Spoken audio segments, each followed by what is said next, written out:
Good morning students.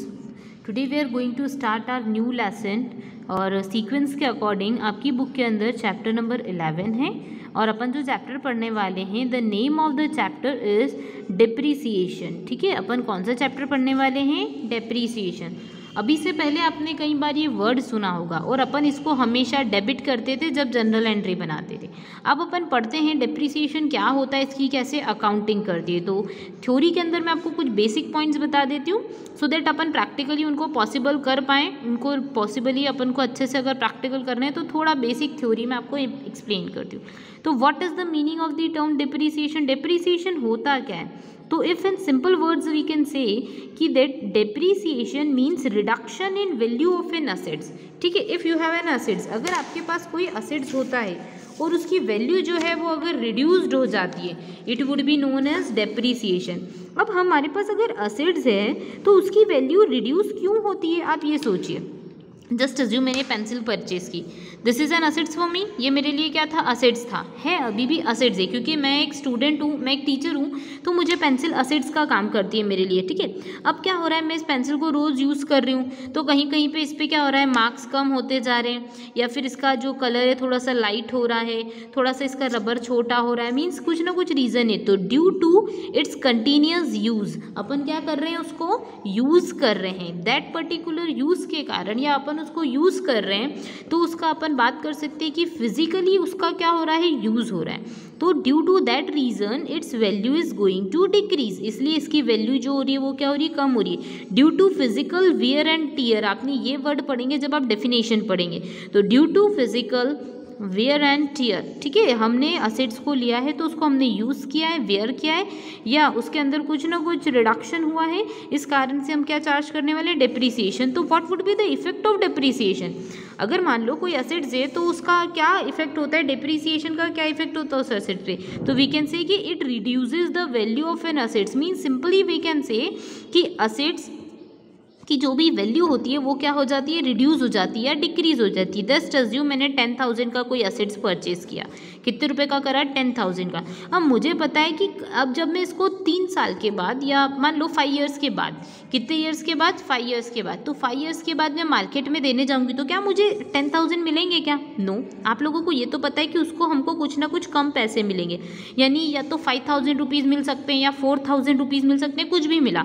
Just assume अपन ने इसको गए मार्केट में 5 ईयर्स के बाद और अपन ने देना स्टार्ट किया, सेल करना स्टार्ट की असेट्स को, तो हमको लगा कि अरे यहाँ तो 5,000 रुपीज़ ही मिल रहे हैं, मतलब अपन को सीधे सीधे एकदम से कैपिटल लॉस कितने का हो जाता है, 5,000 रुपीज़ का। कितने का एकदम से लॉस हो गया, 5,000। तो हमने कहा एक काम करते हैं, ये जो अब हमको पता पड़ा कि अच्छा ऐसा भी होता है कि 5,000 का तो लॉस एकदम से हो गया बिजनेस में, ये तो बहुत गलत चीज़ हो गई अपने पास, अपन को रिकवरी कम मिली। तो अपन ने कहा एक काम करो, मैचिंग प्रिंसिपल फॉलो कर लेते हैं और हम हमारे अकाउंटिंग के अकॉर्डिंग ये सोच लेते हैं कि ये जो 5,000 का लॉस है ना, अपन इसको डिस्ट्रीब्यूट कर दो कि हम कितने ईयर्स तक असेट्स को यूज़ कर रहे हैं बच्चे, 5 ईयर्स तक। यानी कि अगर अपन एक साल में 1,000 रुपये भी अगर कम करते हैं असेट्स की वैल्यू में से, मान लो, तो हम 5 ईयर्स तक 5,000 रुपीज़ अपने P&L अकाउंट में ऑलरेडी लिख चुके होंगे या नहीं? डेफिनेटली, है ना। तो ये एक क्या हो गया, बेनिफिट। हमने ये सोचा कि 5,000 रुपीज़ का जो एक्स्ट्रा एकदम से लॉस आ गया ना, एक्सपेंसेस इनकर्ड हो गए या ये बोले लॉस हो गया, तो उस लॉस को ओवरकम करने के लिए अपन ने कहा एक काम करो, हर साल 1,000 माइनस करते चलो, 5 ईयर्स तक कर लेंगे, यस और नो।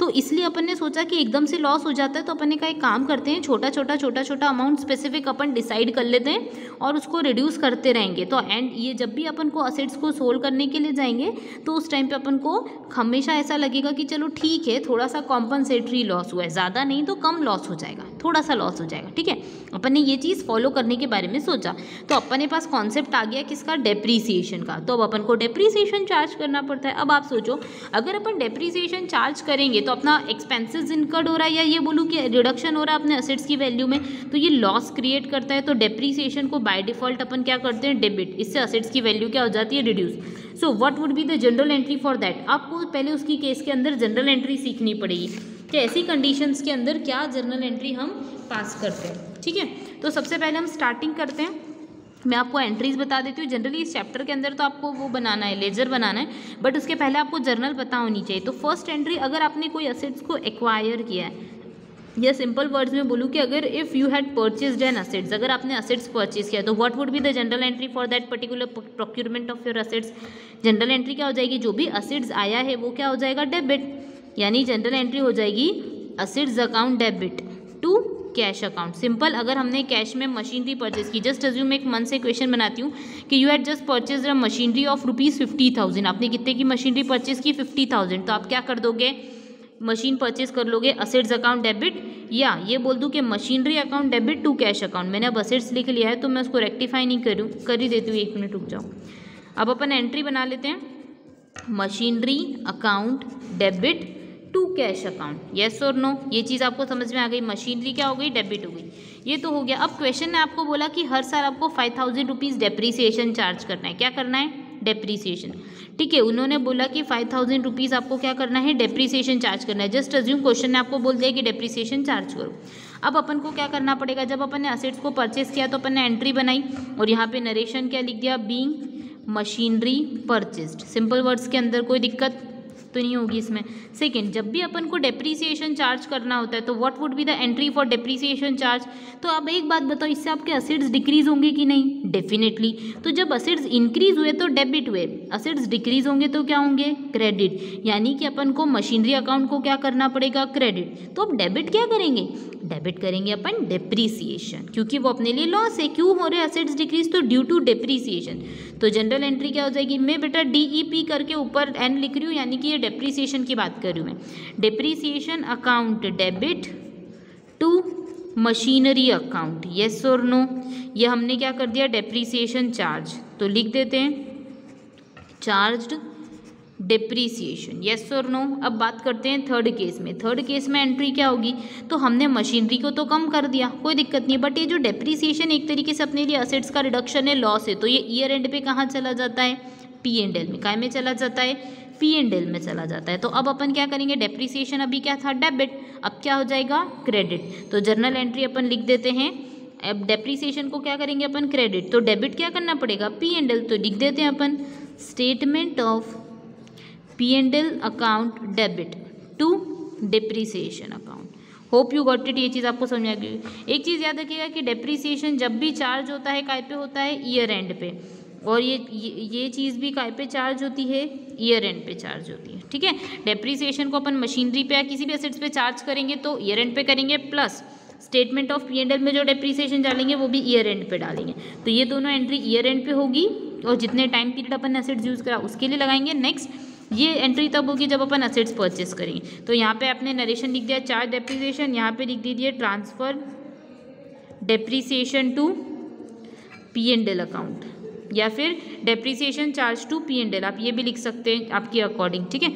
तो ये तो हमारे पास हो जाती है बेसिक जनरल एंट्रीज जो आपको ध्यान रखनी है। अब मैं आपको बताती हूँ कि डेप्रीसिएशन निकालने के कौन कौन से तरीके होते हैं। तो द फॉर्मूला, या फिर सिंपल वर्ड्स में बोलूँ कि डेप्रीसिएशन कैसे कैसे कैलकुलेट कर सकते हैं। तो for the purpose of calculation of depreciation आपको सबसे पहले ये पता होनी चाहिए कि कौन कौन सी मेथड्स होती है, ठीक है। तो डेप्रीसिएशन को चार्ज करने के लिए हम पढ़ने वाले हैं, एक तो दो मेथड बेसिकली हमको पढ़नी है, या दो मेथड बहुत ज़्यादा इंपॉर्टेंट होती है। तो फर्स्ट एक मेथड जो होती है वो होती है स्ट्रेट लाइन मेथड। क्या बोलते हैं, स्ट्रेट लाइन मेथड।